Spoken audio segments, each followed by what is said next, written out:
when Moses hit the rock, he was punished because he was disobeying God in that moment, and he wasn't going to be allowed to go into the land of promise. And sometimes we don't really understand that story. To be honest, I don't fully understand it, but I've been studying in Deuteronomy 6, and just yesterday I kind of came across this realization that when Moses was punished by not being able to go into the land of promise, the people were punished as well because they lost their leader. These people were afraid of their own God. We read how they asked Moses to go and talk to Yahweh for them because they were afraid. And now they have to go into the land and take possession of it. They have to conquer it and drive everyone out who's not supposed to be living there. And they have to do that without him. They've lost their leader. And they're implicit in Moses' sin as well because they didn't trust that God was going to provide for their needs. They complained. We want to go back to Egypt. We had melons in Egypt. We had cucumbers. We had wonderful things. Life was so good in Egypt.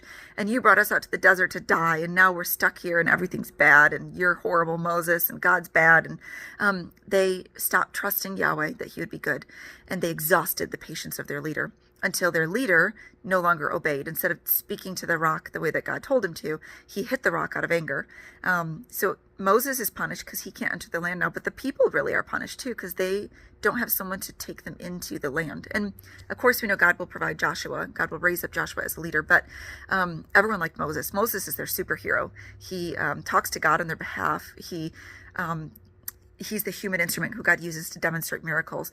And the people drove him to anger. And so while the people and Moses, they both were the ones who sinned, really. And because they both sinned, they both get a punishment for it. Moses doesn't get to go into the land and enter into the land of rest. And the people have to go without him. And that's a really sobering thought that in Deuteronomy 6, it says, we're reading about, do not worship other gods. Yahweh, your God, is a jealous God. Do not tempt him like you did at Massah. And do not put him to the test. And they certainly put Moses to the test.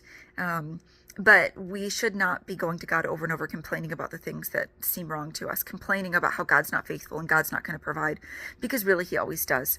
And we only get to that point when we forget how good he's been, and we forget that we can trust him. And the people had forgotten in the desert. They forgot, and they did not recognize that Yahweh was good. And it's really sad because they had to suffer a punishment, the judgment of not having Moses with them anymore. And Moses, he gave in to the people pushing at him, and so he lost out on going into the land. And really, that's what it's like in the Christian life. We need to function as a community. We need to recognize that our sins affect each other, and that we shouldn't put Yahweh to the test. We shouldn't fail to recognize his faithfulness. That's why it's so important to remember over and over that he's good. And we need each other. We need the church to remind us of that every single day because he is good and he is faithful.